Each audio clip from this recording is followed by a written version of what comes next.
नमस्कार, देश की बात में आपका स्वागत है। मैं हूं आरिश अजहर, आपके साथ रुक करेंगे इस वक्त की हेडलाइंस पर। मन की बात का 126वां एपिसोड, सागर परिक्रमा करने वाले दो अफसरों की चर्चा। हरियाणा के नूह में पुलिस टीम पर हमला, राइफलों और अवैध हथियारों से की गई फायरिंग, 14 आरोपी गिरफ्तार। जम्मू कश्मीर के कुपवाड़ा में सेना ने 2 आतंकी के ढेर घुसपैठ की कार से कर रहे थे कोशिश, 8 दिन में दूसरा एनकाउंटर। तमिलनाडु एक्टर विजय की रैली में भगदड़, पीएम मोदी ने मृतकों के परिजनों को 2-2 लाख की आर्थिक सहायता का किया ऐलान। बरेली बवाल पर 24 घंटे में योगी का तीसरा अल्टीमेटम, बोले दंगा किया तो जहन्नुम गजवाए हिंद पर दूंगा नरक का टिकट। भारत पाक के पिछले दोनों मैच जैसे नहीं, आज का फाइनल मुकाबला 5 फैक्टर तय करेंगे। आप देख रहे हैं के न्यूज, खबरों का सारथी। और खबरों की शुरुआत कर रहे हैं। हरियाणा के नूह में पुलिस टीम पर हमला, चोरी के आरोपी को पकड़ने गई टीम पर हमला। नूह में पुलिस पर पथराव और गोलीबारी, कई लोगों को पुलिस ने मौके से गिरफ्तार किया है।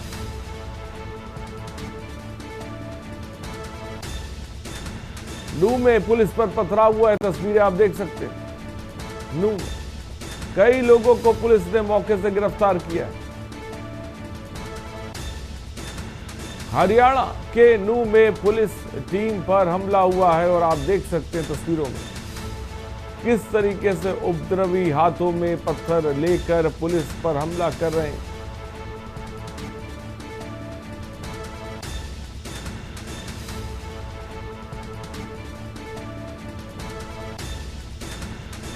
खबर इस वक्त हरियाणा से आपको बता रहे, नूह में पुलिस टीम पर हमला हुआ है। चोरी के आरोपी को पकड़ने गई टीम पर हमला हुआ।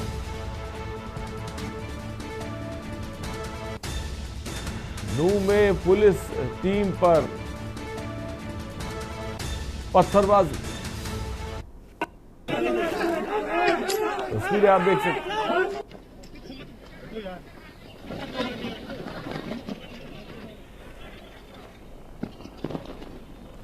और विनोद गुप्ता हमारे संवाददाता इसी खबर पर अधिक जानकारी के साथ जुड़े। विनोद, हरियाणा के नूह में पुलिस टीम पर पथराव हुआ है, क्या जानकारी आपके पास है? देखिए, जो मामला है कल शनिवार का मामला है और कल जो है नूह के नाना गांव की मामला आता है।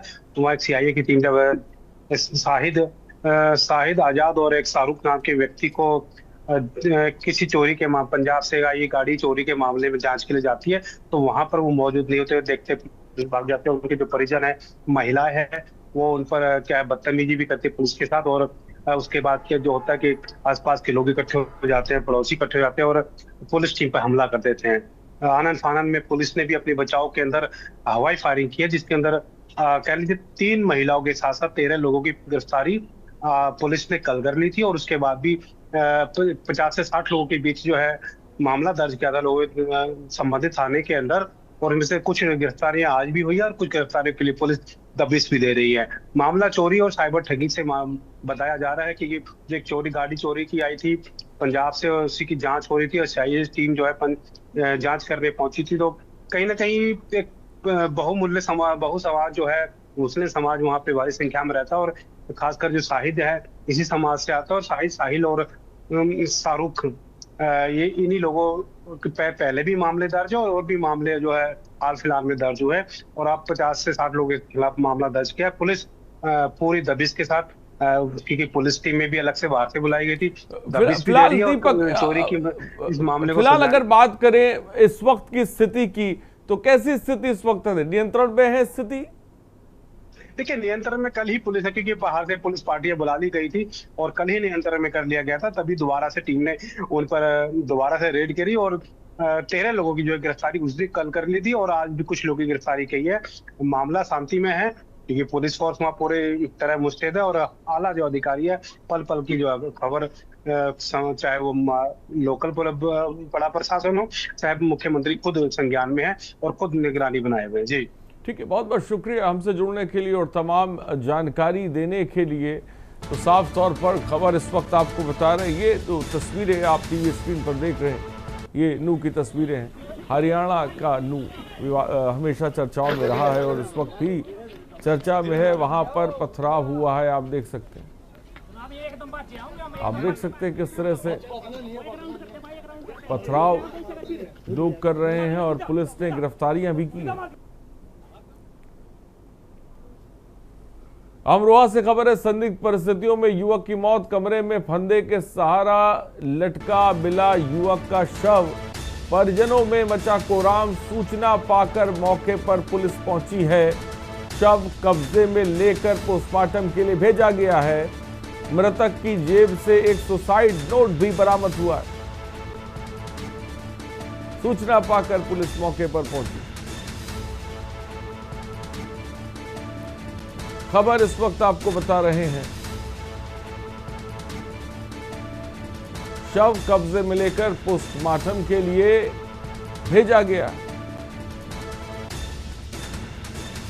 मृतक की जेब से एक सुसाइड नोट बरामद हुआ है।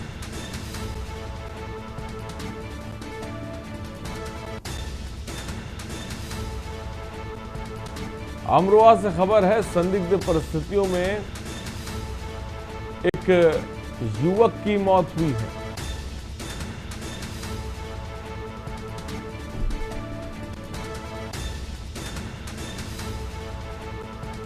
सूचना पाकर पुलिस मौके पर पहुंची हुई है।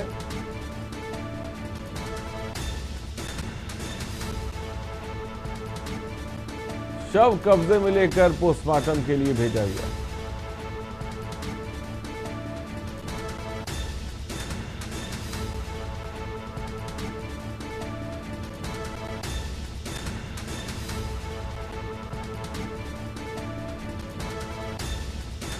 अमरोहा से खबर है, कमरे में फंदे के सहारा लटका मिला युवक का शव। खबर इस वक्त अमरोहा से आपको बता रहे हैं, परिजनों में कोहराम मचा है।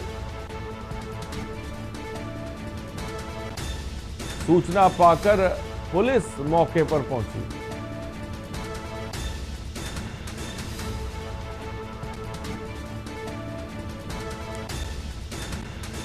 शव कब्जे में लेकर पोस्टमार्टम के लिए भेजा गया।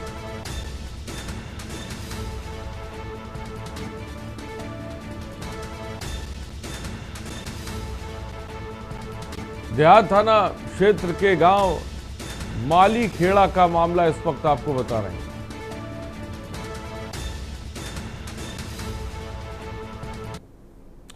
और आगे बढ़ते हैं, कुशीनगर में लगे आई लव मोहम्मद के पोस्टर, मस्जिद से लेकर सड़कों तक बैनर लगे हैं।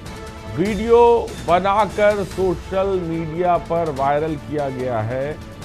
वायरल वीडियो में अन्य लोगों से भी अपील, पोस्टर लगाने की मुहिम ने पकड़ा जोर।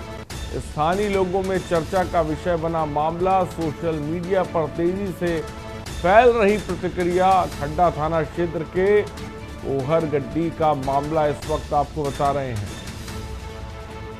जहां पर स्थानीय लोगों में चर्चा का विषय ये मामला बना है। सोशल मीडिया पर तेजी से फैल रही प्रतिक्रिया। खड्डा थाना क्षेत्र के कोहरगड्डी का मामला इस वक्त आपको बता रहे हैं।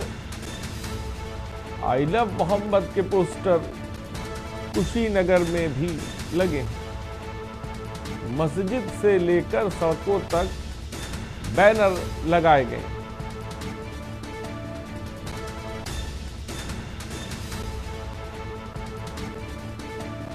वायरल वीडियो में अन्य लोगों से भी अपील की जा रही है।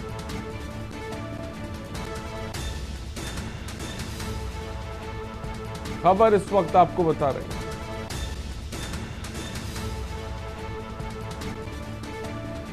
सोशल मीडिया पर तेजी से फैल रही प्रतिक्रिया।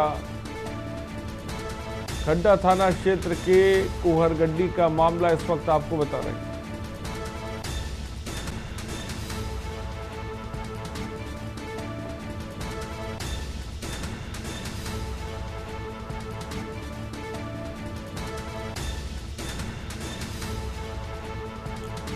वीडियो बनाकर सोशल मीडिया पर वायरल किया गया।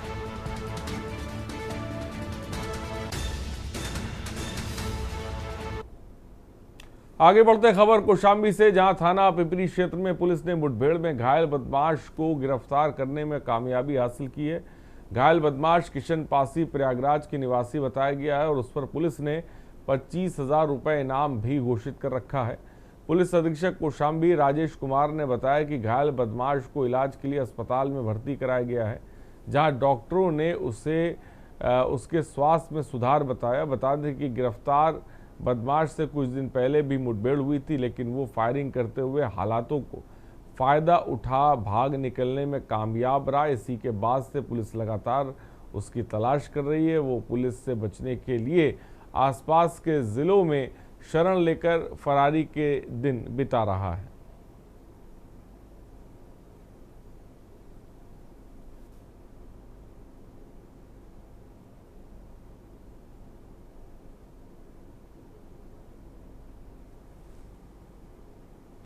और अनिरुद्ध इस खबर पर अधिक जानकारी के साथ जुड़ गए हैं।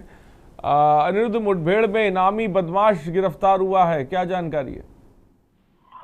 ये आपको बता दूं कि ये कौशाम्बी जिले के पिपरी थाना क्षेत्र में है। बीती रात में इनामी 25,000 पुलिस से मुठभेड़ में घायल हुआ है, जिसका इलाज में जिला अस्पताल में चल रहा है।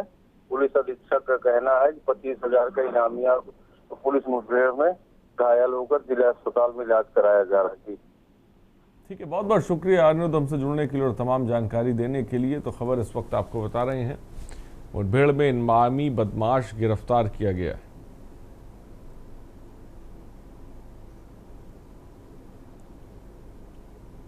खबर मिर्जापुर से, नवरात्रि के पावन अवसर पर मां विंध्यवासिनी धाम में भक्तों का भारी जनसैलाब उमड़ पड़ा, जहां एक और श्रद्धालु मां के दर्शन के लिए घंटों लाइन में लगकर अपनी बारी का इंतजार कर रहे हैं। वहीं दूसरी ओर नकली वीआईपीज के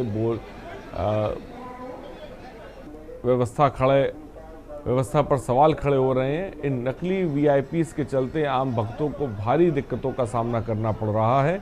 मंदिर परिसर में लगे सीसीटीवी और पुलिसकर्मियों की मुस्तैदी के बावजूद हालात बेकाबू हैं। आरोप है कि पुलिस की मिलीभगत से नकली वीआईपीज को सीधे निकास द्वार और वीआईपी लाइन से प्रवेश दिया जा रहा है। इससे भक्तों का गुस्सा फूट पड़ा। एक श्रद्धालु ने अपनी व्यथा बताते हुए कहा कि क्या मां के दरबार में अब आमजन की कोई जगह नहीं रही? क्या आस्था सिर्फ वीआईपीज और उनके चमचों के लिए रह गई है? इस अव्यवस्था ने भक्तों के सब्र का बांध तोड़ दिया। घंटों लाइन में खड़े रहने के बाद जब वे देखते हैं कि कुछ लोग बिना किसी परेशानी के सीधे दर्शन कर रहे हैं, तो उनका दिल टूट जाता है। नकली वीआईपीज इस खेल में न केवल नवरात्र की पवित्रता को कलंकित किया है, बल्कि भक्तों की आस्था को भी ठेस पहुंचाया है।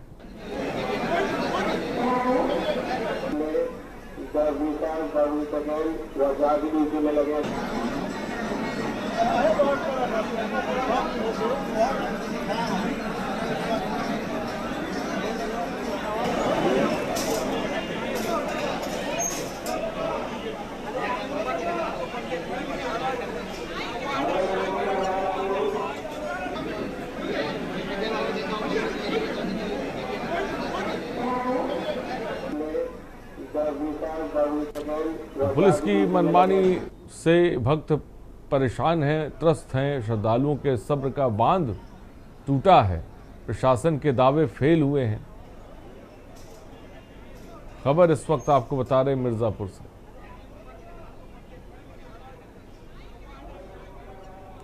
श्रद्धालुओं को भारी परेशानी हो रही है और ये सब कुछ जो हो रहा है, ये सब कुछ की असल वजह ये है कि नकली वीआईपीज।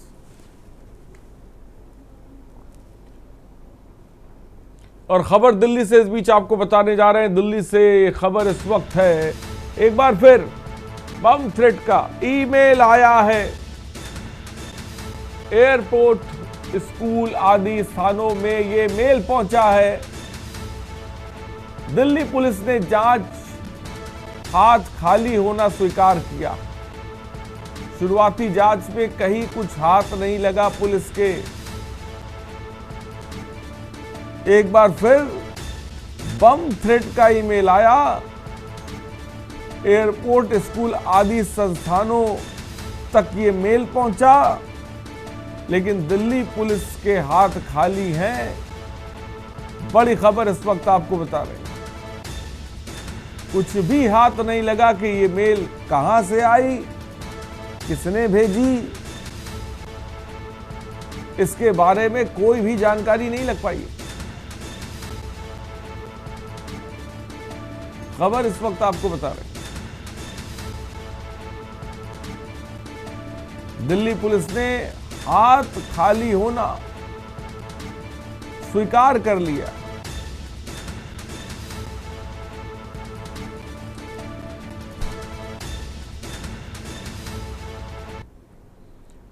और खबर लखनऊ से, जहां आई लव मोहम्मद पोस्टर विवाद के बाद अब लखनऊ में पोस्टर वॉर तेज हो गया है। भाजपा नेता अमित त्रिपाठी द्वारा लगाए गए आई लव बुलडोजर के होर्डिंग का जवाब समाजवादी पार्टी ने, इस होर्डिंग का जवाब सपा नेता विवेक यादव ने आई लव शिक्षा विकास रोजगार लिखे होर्डिंग से दे दिया।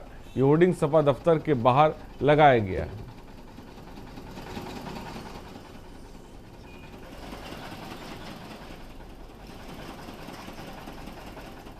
तो आई लव मोहम्मद विवाद की शुरुआत होती है पोस्टर को लेकर, और अब ये पोस्टर, अब ये तरीका एक तरह से पूरा सियासी रूप लेता जा रहा है। और समाजवादी पार्टी की तरफ से भी एक पोस्टर लगाया गया है। और अश्वनी कुमार हमारे संवाददाता इस खबर पर अधिक जानकारी के साथ जुड़ रहे हैं। अश्वनी, आई लव मोहम्मद का जो विवाद है पोस्टर का, वो अब सियासी रूप लेता दिखाई दे रहा है। क्या जानकारी आपके पास अश्वनी है? बिल्कुल बता दूं आपको, आई लव मोहम्मद को लगातार पोस्टर के वायरल होता है। उसके बाद कहीं ना कहीं भाजपा नेता की ओर से एक पोस्टर लगाया गया जिसमें था कि बुलडोजर क्या जो काम है वो दिखाया गया था। योगी आदित्यनाथ के बारे में लिखा गया था, आई लव योगी आदित्यनाथ। लेकिन अब उसके बाद समाजवादी पार्टी की ओर से जो एक पोस्टर लगाया गया जिसमें शिक्षा विकास और रोजगार की बातें लिखी गई है। तो निश्चित तौर पर कहीं ना कहीं ये काफी बेहद ही महत्वपूर्ण है, क्योंकि लगातार देखा जा रहा है कि इस तरह के पोस्टर दिखाई दे रहे रोड पर। जी ठीक है, बहुत बहुत शुक्रिया अश्वनी हमसे जुड़ने के लिए और तमाम जानकारी देने के लिए। तो खबर इस वक्त आपको बता रहे हैं सियासी रूप लेता नजर समाजवादी पार्टी की तरफ से भी अब एक पोस्टर लगा दिया गया है। आई लव सामाजिक सौहार्द, I love Samajwadi party, I love धरती पुत्र के लाल श्री अखिलेश, तो इस तरह के पोस्टर भी लगा दिए गए। खबर बलरामपुर से है, जहां सीएम योगी आदित्यनाथ ने 825 करोड़ लागत वाली 124 विकास परियोजनाओं का लोकार्पण शिलान्यास करते हुए चेतावनी दी है कि राज्य में अराजकता का वातावरण बनाने वालों को जहन्नुम भेज दिया जाएगा। इसलिए गजवाए हिंद को जमीनी हकीकत बनाने वालों को सावधान करते हुए कहा कि जमालुद्दीन उर्फ झांगुर के खिलाफ निरंतर कार्रवाई जारी है। मुख्यमंत्री ने फिर दोहराया कि बातों के भूत बातों से नहीं मानते, इसलिए बरेली में माहौल खराब कर पुलिस के सामने चुनौती खड़ी करने वालों पर सख्त कार्रवाई होगी। आगे भी इसी तरह सख्ती से निपटा जाएगा और दौड़ा कर पीटा जाता रहेगा, जिससे देश के इस बड़े राज्य में कानून व्यवस्था बनाए रखी जा सके। उन्होंने पूर्ववर्ती सरकारों पर बलरामपुर सहित पूरे प्रदेश में अराजकता का वातावरण बनाने का आरोप भी लगाया और कहा कि 2017 से पहले विकास कार्य लगभग ठप हो गए थे। हिंदुस्तान की धरती पर रह करके भारत विरोधी गतिविधियों में लिप्त है, विरोधी गतिविधियों में लिप्त है। हमें ऐसे कानूनों से सतर्क रहना होगा, उन्हें सख्ती से जवाब देना होगा। स्थानीय प्रशासन और पुलिस को इसके प्रति सजग करना होगा। बलरामपुर को समर्पित करने का ये शुभ कार्य अपने कार्यक्रमों के माध्यम से संपन्न करें। एक बार जोरदार तालियों के साथ स्वागत, एक बार जोरदार तालियां सभी लाभार्थियों के लिए। विशाल प्रांगण में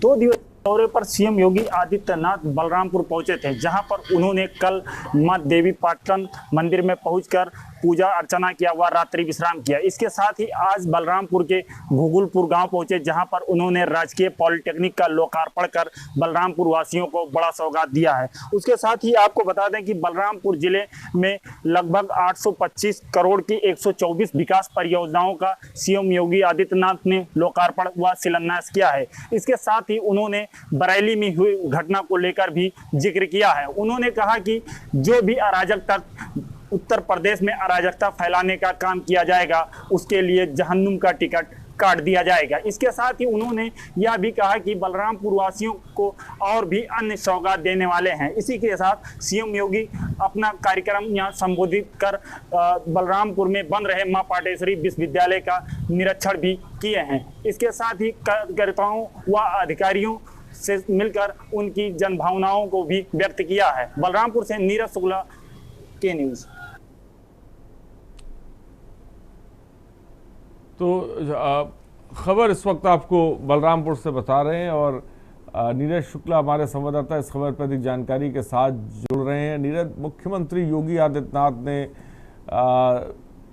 साफ तौर पर जो उनका अंदाज है, चुनौतियां दी हैं और बरेली प्रकरण को लेकर क्या कुछ खास कहा मुख्यमंत्री ने बताया? जी, आपको बता दूं कि कहीं ना कहीं अब मुख्यमंत्री सीएम योगी आदित्यनाथ पुराने अंदाज में नजर आ रहे हैं। उन्होंने बरेली घटना का जिक्र करते हुए कहा कि जो भी अराजक तत्व उत्तर प्रदेश में अराजकता फैलाने का काम करेगा, उसके खिलाफ सख्त कार्रवाई किया जाएगा तथा उसके लिए जहन्नुम का टिकट काट कर दिया जाएगा। वहीं उन्होंने यह भी कहा कि बलरामपुर में जो छांगुर जैसे माफिया वो जो देशद्रोह के कार्यों में संलिप्त थे, उन पर भी लगातार कार्रवाई जारी है। वहीं सीएम योगी आदित्यनाथ ने जनता को संबोधित करते हुए यह भी कहा कि बलरामपुर की जनता को वो एक और मतलब सौगात देने वाले हैं। वहीं सीएम योगी आदित्यनाथ 2 दिवसीय दौरे पर पहुंचे थे, तो उन्होंने बलरामपुर में 825 करोड़ की लागत से 124 विकास परियोजनाओं का शिलान्यास व लोकार्पण किया है। जी ठीक है, बहुत बहुत शुक्रिया नीरज हमसे जुड़ने के लिए और तमाम जानकारी देने के लिए। तो खबर इस वक्त आपको बता रहे हैं बलरामपुर में मुख्यमंत्री योगी आदित्यनाथ थे, जिस दौरान वो जमकर बरसे बरेली प्रकरण को लेकर। रुकते एक ब्रेक के लिए, जल्द हाजिर होंगे। आप देख रहे हैं के न्यूज़, खबरों का सारथी। ब्रेक के बाद आपका स्वागत है। खबर बाराबंकी से। कोतवाली हैदरगढ़ क्षेत्र में चोरों का आतंक थमने का नाम नहीं ले रहा है। ठाकुर द्वारा वार्ड में एक और चोरी की घटना सामने आई, जहां अज्ञात चोरों ने एक घर में घुसकर सो रही महिला पर जानलेवा हमला कर लाखों के जेवरात और नकदी लूट ली। सुबह करीब 4 बजे अमित कुमार शर्मा के घर में घुसे चोरों ने जमकर उत्पात मचाया। उन्होंने पहले लोहे की रॉड से घर की महिला पर हमला किया और फिर उसे बेहोश करने के लिए कोई नशीला पदार्थ सूंघाया।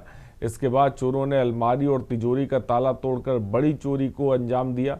पीड़ित परिवार के अनुसार चोरों ने लाखों रुपए के जेवरात के साथ साथ हजारों की नकदी भी चुरा ली और इस घटना से पूरे क्षेत्र में दहशत का माहौल है। पीड़ित महिला के पति ने कोतवाली पुलिस को लिखित शिकायत देकर न्याय की गुहार लगाई है और बीते 2 महीनों में हैदरगढ़ कोतवाली क्षेत्र में चोरी की 1 दर्जन से अधिक घटनाएं भी हो चुकी है, लेकिन अभी तक किसी भी मामले का खुलासा करने में नाकाम रही है। इससे लोगों में पुलिस के प्रति आक्रोश बढ़ता जा रहा है। घर का है यार, घर में नहीं रह जाता था।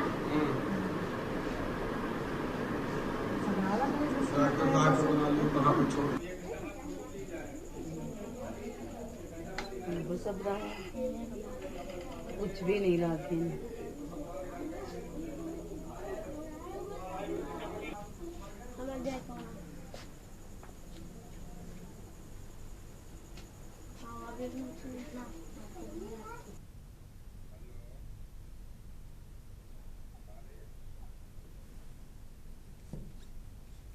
तो खबर इस वक्त आपको बता रहे हैं जेवरात के साथ नकदी भी लूटी है। महिला पर जानलेवा हमला कर लूट की वारदात को अंजाम दिया है। और खबर चित्रकूट से। भगवान श्री राम की तपोभूमि चित्रकूट में उत्तर प्रदेश का पहला ग्लास स्काई वॉक ब्रिज तुलसी जलप्रपात में बनकर तैयार हो गया। इस जलप्रपात पर भगवान राम के धनुष और बाण के आकार का ब्रिज बनाया गया है। गुणवत्ता संबंधी जांच पूरी होने के बाद अब अगले अक्टूबर माह में पर्यटकों के लिए ग्लास ब्रिज खोले जाने का रास्ता साफ हो गया है। रानीपुर टाइगर रिजर्व चित्रकूट के उपनिदेशक डॉक्टर प्रत्यूष कटियार ने बताया कि चित्रकूट के मारकुंडी रेंज के अंतर्गत तुलसी जल प्रपात पर करीब 3.5 करोड़ की लागत से यह ब्रिज बनकर तैयार हुआ है। गुणवत्ता संबंधी जांच आदि औपचारिकता पूरी होने के बाद अक्टूबर में यूपी का पहला ग्लास ब्रिज पर्यटकों के लिए खोल दिया जाएगा।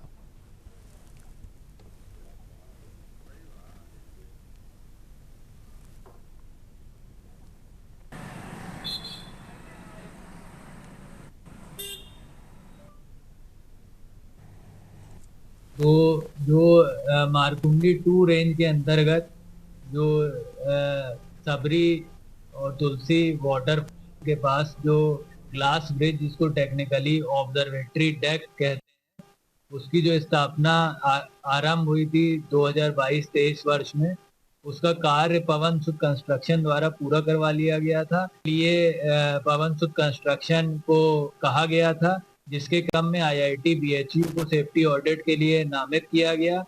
इसके बाद प्रोफेसर के पाठक IIT BHU से सबरी और तुलसी वाटरफॉल पे जो ऑब्जर्वेटरी डेक ग्लास ब्रिज बना है, वहाँ पे पिछले सप्ताह आए और उनकी टीम अभी भी यहाँ पे है। और खबर कन्नौज से, पुलिस लाइन के मनोरंजन हॉल में आज का दिन महिलाओं के सम्मान और सशक्तिकरण को लेकर विशेष कार्यक्रम का आयोजन किया गया। मिशन शक्ति अभियान के अंतर्गत विभिन्न क्षेत्रों में उत्कृष्ट कार्य करने वाले उन वीरांगनाओं को आज सम्मानित किया गया, जिन्होंने समाज में नई मिसाल कायम की। कार्यक्रम के मुख्य अतिथि जिला पंचायत अध्यक्ष प्रिया शाह के जिलाधिकारी कन्नौज आशुतोष मोहन अग्निहोत्री और पुलिस अधीक्षक कन्नौज श्री विनोद कुमार, ASP, ADM और CDO मौजूद रहे। और साथ ही साथ आपको बता दें कि इस हर महिला को सशक्त बनाना, आत्मनिर्भर बनाना और सुरक्षित समाज की नींव रखना आज का ये सम्मान समारोह इस भावना को आगे बढ़ाने का प्रयास है।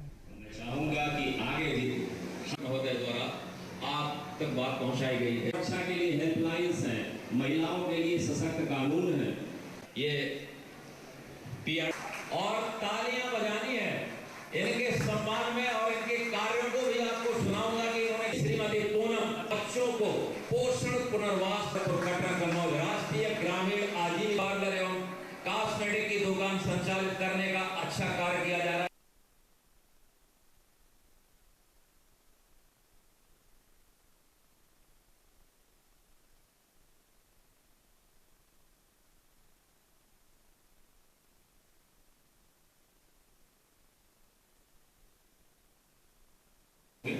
तो मैं चाहूंगा कि आगे भी महोदय द्वारा आप तक बात पहुंचाई गई है। सुरक्षा के लिए हेल्पलाइंस हैं, महिलाओं के लिए सशक्त कानून है, ये PR और तालियां बजानी है इनके सम्मान में। और इनके कार्यों को भी आप देखिए, मिशन शक्ति 5 फेज का जो कार्यक्रम चल रहा है, उसमें आज पुलिस लाइन के मनोरंजन कक्ष में सभी विभागों की महिला पुलिस अधिकारियों को, पुलिस कार्मिकों को यहाँ पर बुलाया गया था।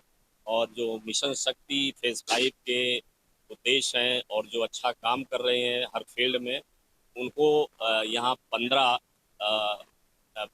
पुलिस के और विभिन्न विभागों के स्वास्थ्य और जो डेवलपमेंट विभाग है, शिक्षा विभाग हैं, उनकी कार्मिकों को यहाँ पर सम्मानित किया गया है, जो अभी तक उत्कृष्ट कार्य किए हैं और आगे भी जो भी अच्छा काम करेंगी, जो उद्देश्य है मिशन शक्ति का, उनको आगे भी विभिन्न फेजों में सम्मानित किया जाएगा।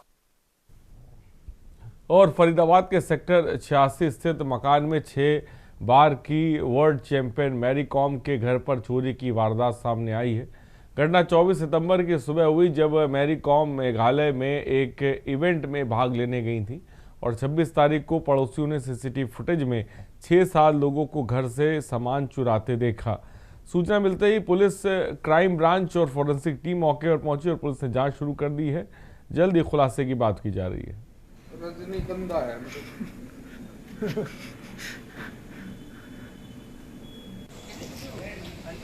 हेलो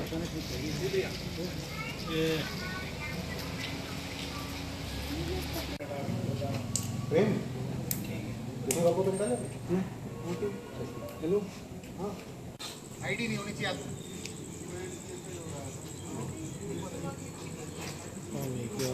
बढ़िया जी जनाब बढ़िया।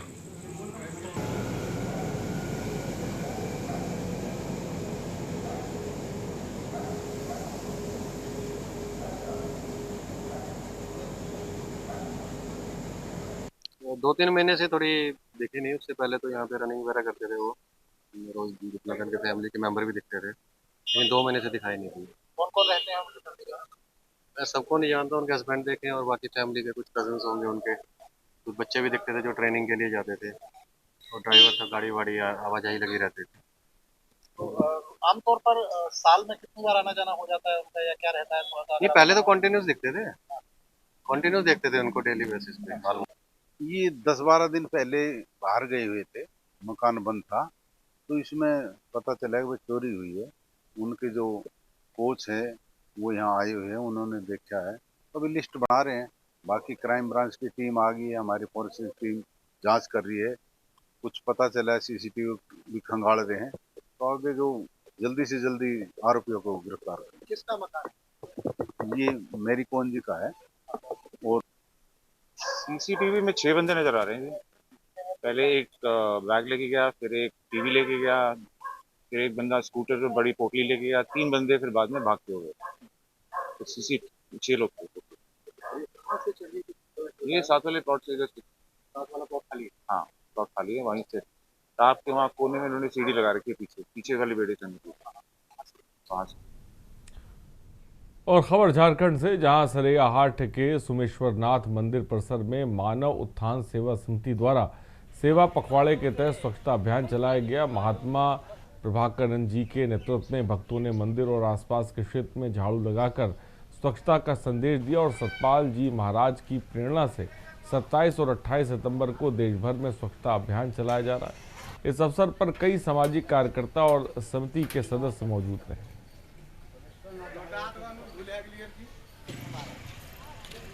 महाराज का एक ही नारा, साफ सुथरा हो देश हमारा।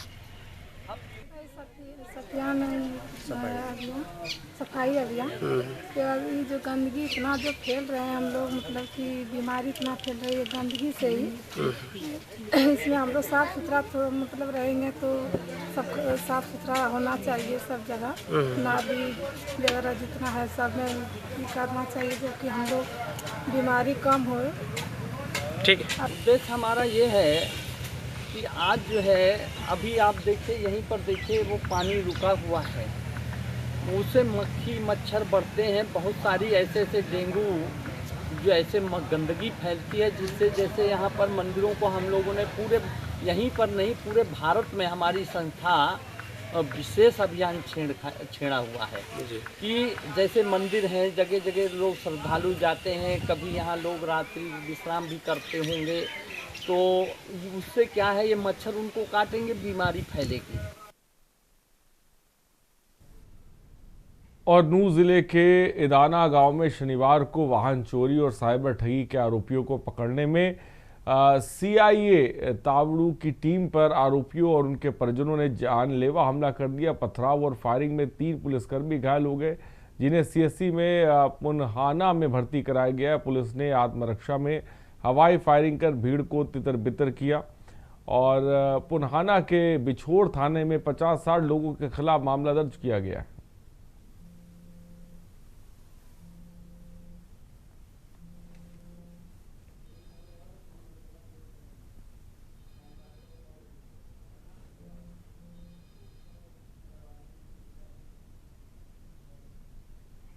मोगा पुलिस ने गांव मानुके में 7 सितंबर को हुई फायरिंग की घटना का खुलासा करते हुए 3 शूटरों को गिरफ्तार किया है। ये कार्रवाई बालकिशन सिंगला और उनकी टीम द्वारा की गई है। जांच में सामने आया है कि फायरिंग की साजिश गांव धूरकोट और निवासी सुखदीप सिंह ने पुरानी रंजिश के चलते रची थी। उसने अपने साथियों को हथियार और मोटरसाइकिल मुहैया कराई, जबकि उसकी मां सरबजीत कौर ने स्थानीय मदद दी और गिरफ्तार शूटरों में जीतवीर सिंह, प्रतिपाल सिंह और रुपिंदर सिंह शामिल है। पुलिस ने 3 दिन का रिमांड लेकर जांच तेज कर दी और फरार आरोपियों की तलाश शुरू कर दी है। तो ਅੱਜ ਮਾੜੇ ਅਨਸਰਾਂ ਦੇ ਖਿਲਾਫ ਜੋ ਪੰਜਾਬ ਸਰਕਾਰ ਵੱਲੋਂ ਡੀਜੀਪੀ ਸਾਹਿਬ ਵੱਲੋਂ ਹਦਾਇਤਾਂ ਤੇ ਅਸੀਂ ਮੋਗਾ ਪੁਲਿਸ ਵੱਲੋਂ ਕਾਰਵਾਈ ਕੀਤੀ ਜਾ ਰਹੀ ਹੈ, ਉਸ ਦੀ ਇੱਕ ਲੜੀ ਤਹਿਤ ਹੀ ਇੱਕ FIR ਰਜਿਸਟਰ ਕੀਤੀ ਹੈ, FIR ਨੰਬਰ 164, ਜਿਸ ਵਿੱਚ ਮਿਤੀ 7/9/25 ਨੂੰ ਪਿੰਡ ਮਾਨੂਕੇ ਇੱਕ 3 ਅਣਪਛਾਤੇ ਨੌਜਵਾਨ ਵੱਲੋਂ ਇੱਕ ਜਸਕਰਨਾ ਪੁੱਤਰ ਸੁਖਦੀਪ ਸਿੰਘ ਜੋ ਮਾਨੂਕੇ ਦਾ ਰਹਿਣ ਵਾਲਾ ਉਸ ਦੇ ਘਰੇ ਫਾਇਰਿੰਗ ਕੀਤੀ ਗਈ ਸੀ।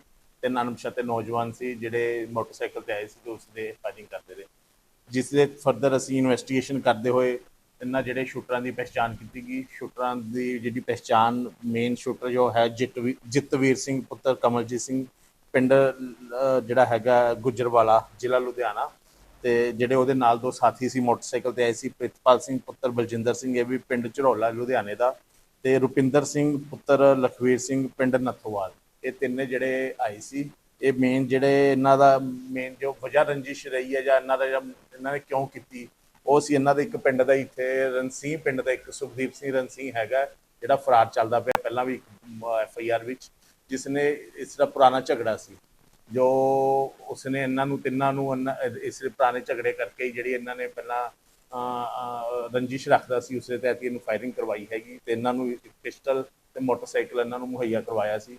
ਤੇ ਉਸ ਦੇ ਵਿੱਚ ਇਹਨਾਂ ਨੇ ਫਿਰ ਉੱਥੋਂ ਮੋਟਰਸਾਈਕਲ ਇਹਨਾਂ ਨੇ ਪਲੈਨਿੰਗ ਕੀਤੀ, ਪਹਿਲਾਂ ਰੇਕੀ ਕੀਤੀ, ਫਿਰ ਇਹਨਾਂ ਨੇ ਘਰ ਦੇਖਿਆ। ਇਹਦੀ ਮਦਰ ਦੀ ਵੀ ਜਿਹੜੀ ਹੈਗੀ ਹੈ ਸੁਖਦੀਪ ਸਿੰਘ ਜਿਹੜਾ ਫਰਾਰ ਚੱਲਦਾ ਪਿਆ ਉਸ ਦੀ ਮਦਰ ਜੋ ਉਹ ਸਰਬਜੀਤ ਕੌਰ ਹੈਗੀ ਹੈ ਜਿਹੜੀ ਧੂਰਕੋਟ ਦੀ ਰਹਿਣ ਵਾਲੀ ਹੈ, ਉਸ ਦੀ ਵੀ ਜਿਹੜੀ ਹੈਗੀ ਹੈ ਸ਼ਮੂਲੀਅਤ ਪਾਈ ਗਈ ਹੈਗੀ। ਉਹਨਾਂ ਦੇ ਨਿਸ਼ਾਨਦੇਹੀ ਤੇ ਇਹਨਾਂ ਨੇ ਉਹਨਾਂ ਦੇ ਘਰੇ ਫਾਇਰਿੰਗ ਕੀਤੀ।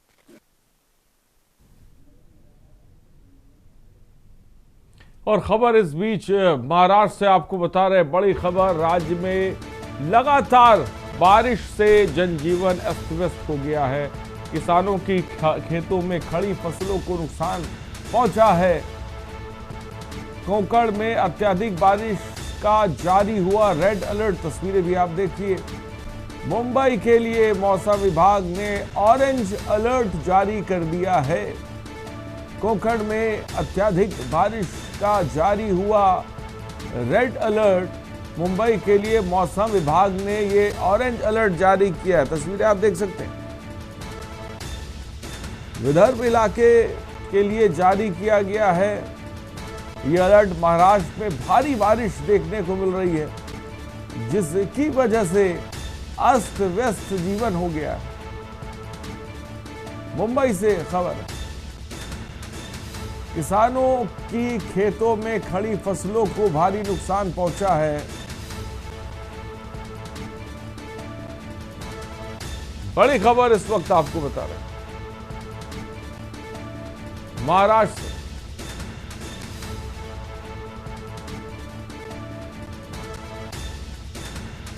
खबर इस वक्त आपको बता रहे महाराष्ट्र से, मुंबई के लिए मौसम विभाग ने जारी किया ऑरेंज अलर्ट।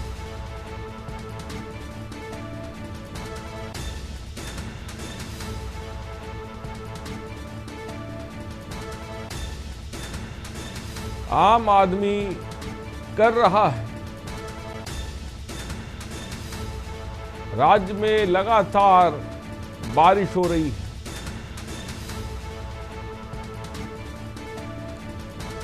कोंकण में अत्यधिक बारिश का जारी हुआ रेड अलर्ट।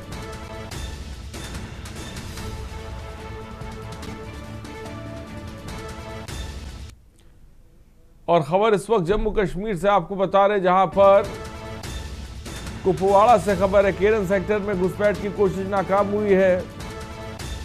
सुरक्षा बलों की कार्रवाई में 2 आतंकी ढेर हो गए हैं। LOC पर सतर्कता से टली बड़ी साजिश। कुपवाड़ा में सीमा सुरक्षा का सफल ऑपरेशन किया गया। केरन सेक्टर में घुसपैठ की कोशिश नाकाम हुई।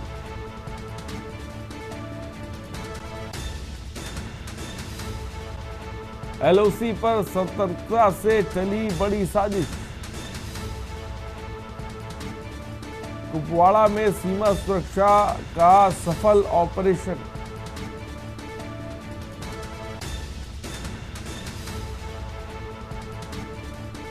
खबर इस वक्त आपको बता रहे हैं, सुरक्षा बलों की कार्रवाई में 2 आतंकी ढेर।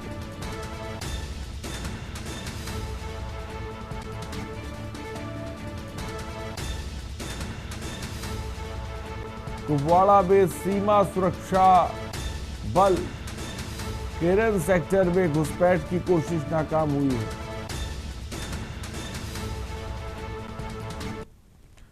और कोरबा जिले में शारदीय नवरात्रि का पर्व श्रद्धा और उल्लास के साथ मनाया जा रहा है। सप्तमी के दिन विशेष रूप से काल रात्रि की पूजा की जाती है, जिसके चलते मंदिरों में भक्तों की भारी भीड़ उमड़ रही है। श्रद्धालु मनोकामना ज्योति जलाकर माता की सेवा में लीन है। त्योहारों के दौरान सुरक्षा को लेकर जिला प्रशासन ने जगह जगह बैरिकेडिंग की और पुलिस बल तैनात किया गया है। किसी भी अप्रिय घटना से निपटने के लिए प्रशासन पूरी तरह से मुस्तैद है। नवरात्रि के इस पावन अवसर पर कोरबा भक्ति के रंग में रंगा नजर आ रहा है।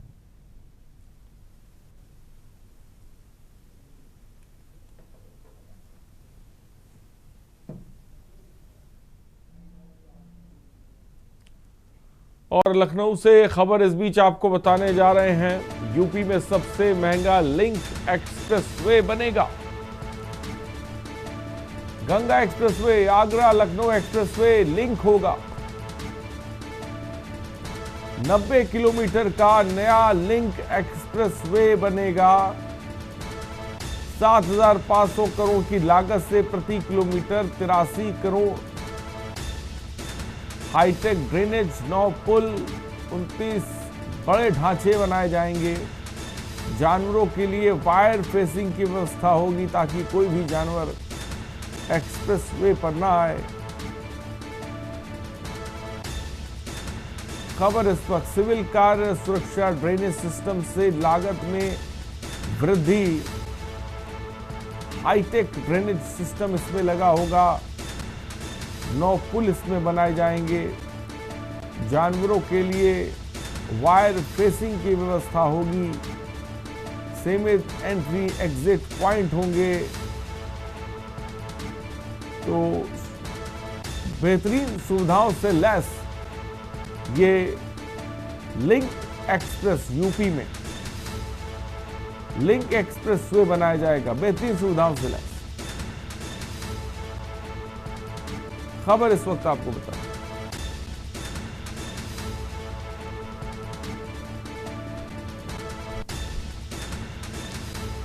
7500 करोड़ की लागत से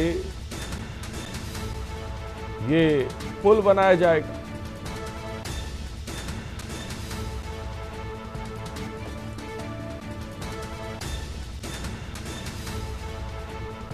और मनीष तिवारी हमारे संवाददाता इस खबर पर अधिक जानकारी के साथ जुड़े। मनीष, हाईटेक सुविधाओं से लैस एक्सप्रेसवे बनने जा रहा है, क्या जानकारी मिल पा रही इसको लेकर? जी बिल्कुल, जिस प्रकार से देखा जाए ये वो दूसरा पुल होगा। अगर पूर्वांचल एक्सप्रेसवे की बात की जाए तो वहां पर 73 करोड़ पर किलोमीटर के हिसाब से जो है वो पुल को तैयार किया गया था। उसके बाद अब ये सबसे महंगा पुल जो पुल बनने जा रहा है, फ्लाईओवर बनने जा रहा है कह सकते हैं। और इसकी जो लागत होगी करीब 83 करोड़ रुपए पर किलोमीटर होगी। तो कह सकते हैं कि जिस प्रकार की ये जो पूरी प्लानिंग की गई है, इस प्लानिंग के तहत जो है अब इसकी शुरुआत होगी और इसके बन जाने से जो है कई और भी बहुत सारी सुविधाएं जुड़ जाएंगी, जो आसानी से चाहे वो आपका लखनऊ से लेकर के जो है गंगा होते हुए, तो कह सकते हैं कि इस फ्लाईओवर की जो तैयारी की जा रही है बहुत ही तरीके से भव्य रूप में तैयारी की जा रही है। लागत भी अच्छी जो है, एक अमाउंट जारी किया गया है तो सबसे महंगे पुल के तौर पे जो है उत्तर प्रदेश का जारी किया गया है। अब ये देखना है कि इसका शिलान्यास कब से किया जाएगा, क्योंकि इसका जो है नक्शे के तौर पे किस रूट से जाएगा, इसको तैयारी जरूर बनकर तैयार हो जाएगा। इसके बारे में कोई जानकारी मिल पाई? अभी तक जो चीजें हैं अभी प्लानिंग के तौर पे हैं और इसका नक्शा तैयार कर लिया गया है और इसकी शुरुआत जल्द से जल्द बताया जा रहा है कि जल्द से जल्द शुरुआत की जाएगा। इसका जो अमाउंट है, जो टेंडर निकाला गया पर किलोमीटर के साथ लागत इसकी तय कर ली गई है। तो कह सकते हैं कि सारा इसका बजट तैयार कर लिया गया है और जो उम्मीद की जा रही है कि जिस प्रकार से जो तैयारियां की गई हैं तो बहुत ही जल्दी इसकी शुरुआत होगी और एक अब उस वक्त मालूम हो सकेगा कि इसका टाइम पीरियड क्या होगा, कि इसमें टाइम पीरियड भी तय किया जाएगा कि कब से शुरुआत होकर के कब तक ये पूरा फिनिश होकर तैयार हो जाएगा। तो हर एक पहलू पर जो है पूरी तैयारी की जा चुकी है। जी ठीक है, बहुत बहुत शुक्रिया मनीष हमसे जुड़ने के लिए और तमाम जानकारी देने के लिए। तो बड़ी खबर इस वक्त आपको बता रहे, हाईटेक एक्सप्रेसवे बनने जा रहा है।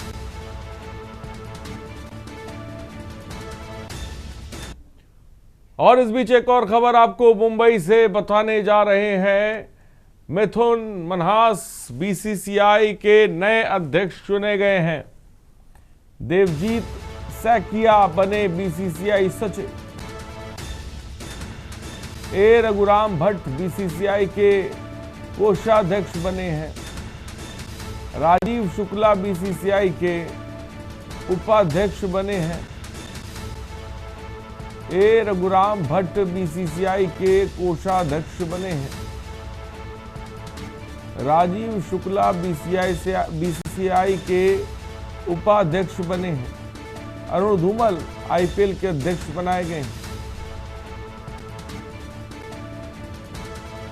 खबर इस वक्त आपको बता रही है।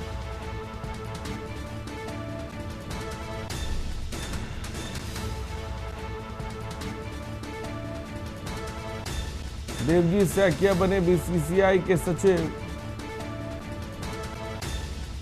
ए रघुराम भट्ट बीसीसीआई के कोषाध्यक्ष बने हैं। राजीव शुक्ला बीसीसीआई के उपाध्यक्ष बनाए गए हैं। खबर इस वक्त आपको बता रहे हैं। राजीव शुक्ला बीसीसीआई के उपाध्यक्ष बने हैं। अरुण धूमल आईपीएल के अध्यक्ष बनाए गए हैं।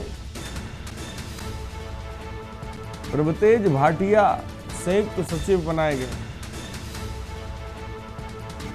और मिथुन मनहास बीसीसीआई के नए अध्यक्ष। मुंबई से इस वक्त की खबर।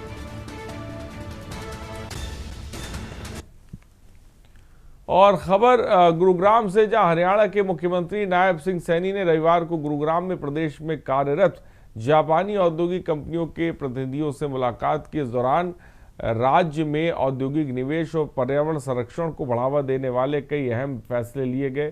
पीडब्ल्यूडी रेस्ट हाउस में आयोजित इस महत्वपूर्ण बैठक में मुख्यमंत्री ने औद्योगिक प्रतिनिधियों के साथ विस्तृत बातचीत की और बैठक का मुख्य फोकस हरियाणा में जापानी उद्योग के लिए अनुकूल माहौल तैयार करना रहा। चर्चा के दौरान ये प्रस्ताव सामने आया कि अंबाला के पास नारायणगढ़ में जापानी कंपनियों के लिए एक अलग औद्योगिक क्लस्टर बनाया जाए। ये पहला राज्य में जापानी निवेश को और आकर्षित करने की दिशा में एक बड़ा कदम होगा।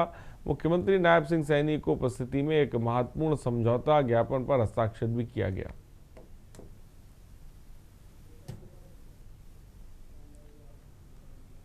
और ग्रेटर नोएडा से इस बीच खबर आपको बताने जा रहे हैं। सीएम के नेतृत्व में प्रदेश निवेश उद्योग का नया हब यूपीआईटीएस 2025 ने एक बार फिर साबित कर दिया है।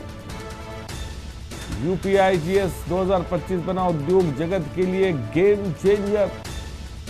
वैश्विक बाजार तक पहुंच उद्यमी बोले थैंक यू योगी जी। प्रदेश के उद्यमियों को वैश्विक बायर्स से जोड़ने का अवसर। योगी सरकार की नीतियों से उद्यमियों की नई पहचान मिली। बुलंदशहर से ग्रेटर नोएडा तक सफलता की कहानियां। विदेशी बाजार में सराहे जा रहे यूपी के प्रोडक्ट्स। प्रदेश के उद्यमियों को वैश्विक बाजार से जोड़ने का अवसर। और विदेशी बायर्स ने मुख्यमंत्री योगी आदित्यनाथ को कहा कि थैंक यू योगी जी।